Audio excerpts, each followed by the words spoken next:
What's happening, team? Professor Mike, Coach T, back from Gracie Barra Round A Leeds, here with another video for you in Lockdown 3.0.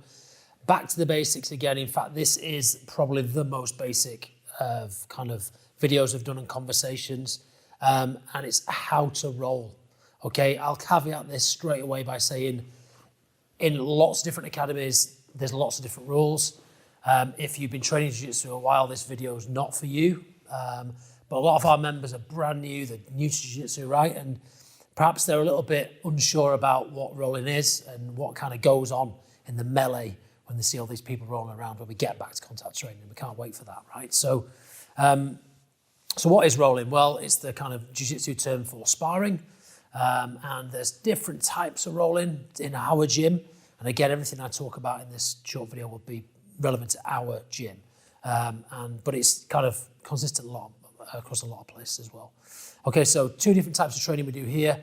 Specific training, specific rolling, and kind of free rolling. Specific rolling will be to give you the opportunity to be in a specific position for a certain amount of time, giving you the maximum amount of opportunity to develop yourself in that position. Because when we go to free rolling, the difference between the two is free rolling, you do what you want. That's great, but the downside is you'll tend to fall towards your strengths, and that you can limit yourself when it comes to experiential learning in that kind of way. So two different types of rolling. Let's talk about kind of a few things that might happen in the roll. So let's talk about starting rolling, okay? You'll either be partnered up or you will partner yourself with someone else, okay? The best advice I can give you from my experience is don't self-censor when it comes to rolling. You should be rolling with absolutely everyone, people bigger than you, stronger than you, smaller than you, and you should be trying your jiu-jitsu against all different body types. Okay, that's really important.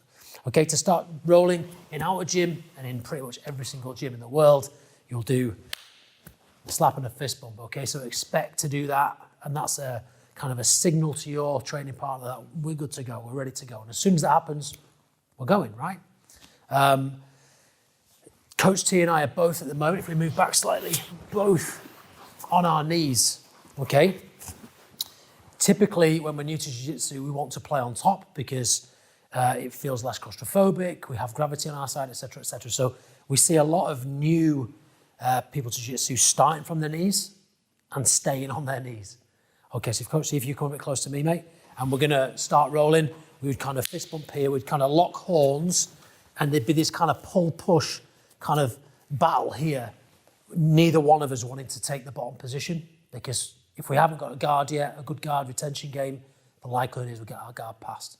Okay, my advice to you again would be allow someone to pass your guard and learn how to recover the guard. That's a fundamental, crucial part of jiu-jitsu, okay? So if I wanted to develop my guard game, for instance, I would start the roll here. We would start the roll, and by doing this, by sitting down, I am telling my partner, I'm happy to start in the bottom position, okay? We can both start sitting if we want, and we could play a guard game at this level, okay? And then one of us might come up, and I've now come to the top. Coach T's playing guard, okay? So play around with those different positions. Let's look at a couple of things that might happen when we're in the middle of the roll, okay? We have to be mindful of our training partners, okay? Again, a common thing I see with people new to jiu-jitsu is, and it's natural, right? We're so focused on what's going on in our little bubble, our little roll, we forget that there's a dozen or so other pairs rolling around as well. So just be mindful. If we start spinning out of control, we could roll into someone, we could hurt someone. If you do clatter into another pair, in our gym, the higher belt gets to kind of choose where they stay. Okay, so if I'm a white belt with another white belt and I roll into T who's rolling, he's a blue belt, I'll move out of his way, just out of respect for the experience that he's got. And if that does happen, and we do clatter into someone else, we should stop rolling immediately. Okay, we don't carry on while we're on top of another pair. I've seen it, I've been there on the bottom and people are still fighting and they're kicking me in the face. It's not very cool, okay? So stop straight away. And then crucially, in our gym, reset back in the position you entered that problem in. Okay, so if T's got me in a triangle and I'm trying to escape and I roll around and clatter into someone else, I'll give him the triangle position again. or at least offer it. He might choose to say, do you know what, Mike, I was happy, let's just crack on from the start again. But it's not an opportunity for me to escape without escaping, if that makes sense, right?